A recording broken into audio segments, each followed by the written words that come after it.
كان رسول الله صلى الله عليه وسلم أشد حياء من العذراء في خدرها، والخدر ستر يكون بجانب البيت تكون فيه العذراء، ستر. وفيه أن العرب في الجاهلية فضلا بعد مجيء الإسلام كانوا يحرصون على ستر العذراء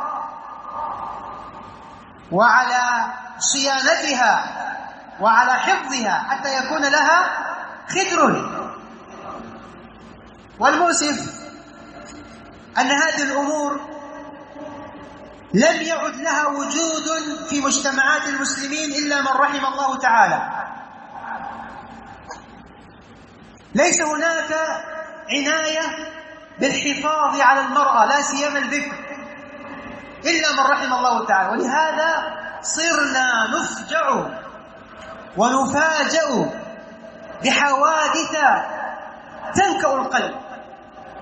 كم من عذراء ألقى بها أبوها إلى الجامعات المختلطة تخالط الشباب وهي في عنفوان الشباب وقوته وشدته، والرغبة تشتعل في قلبها وتشتعل في قلب هذا الذي يخالطها. وكم نتج من ذلك من مصائب كبيرة لا يمكن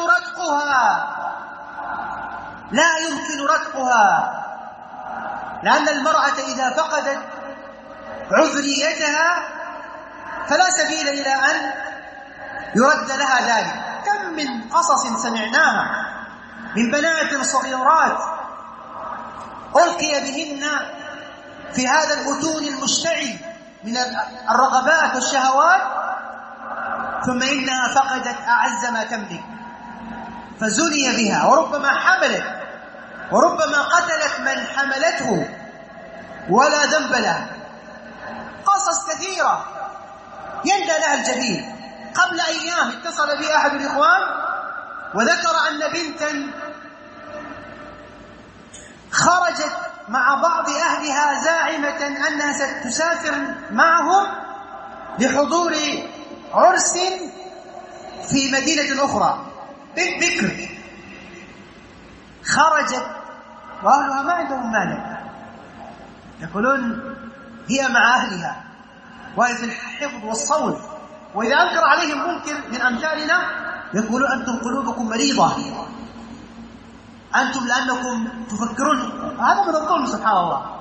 سافرت هذه البنت وكان قد اتفقت مع شاب على أن يلتقيا في عبرة، هذه قصة واقعية، فالتقيا في عبرة وأخذها من بيت العرس وباتت معه وفقدها أهلها وجعلوا يبحثون عنها حتى أخبروا بأنها كانت مع فلان، فإن أمثال هؤلاء لا بد أن يفتضحوا وأن يفتضحوا.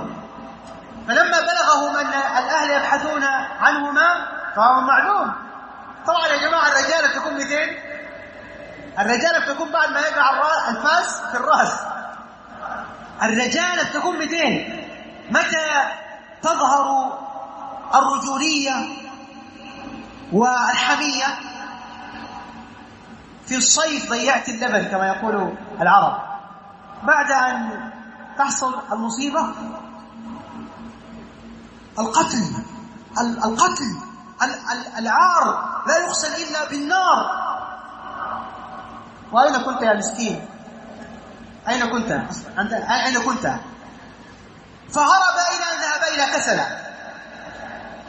أنا يحكي لي رجل مستفتيا وله صلة بالموضوع ويريد أن يتدخل حتى يحل الإشكال.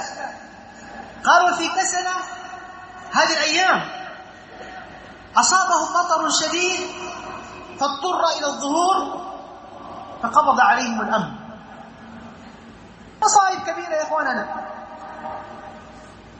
يقول لا، البنت تدرس، لا يمكن أن أحرمها من الدراسة، هذا من حقها. لابد أن تدرس البنت، ولكنه الحمد لله متسلحة بالعفاف، الحمد لله هي متربية، هي قد نشأت في بيت عفاف وخير. يقال له ألقاه في اليم مكتوفا وقال له إياك أن تبتل بالماء. ألقاه في اليم مكتوفا وقال له إياك أن تبتل بالماء. والله الذي يجري في الجامعات هذا يندى له الجبين، الذي يجري في الجامعات المختلطة يندى له الجبين. والغريب بارك الله فيكم أن هذه الأيام هناك مؤتمرات تعقد في أمريكا والغرب في بيان مساوئ التعليم المختلط،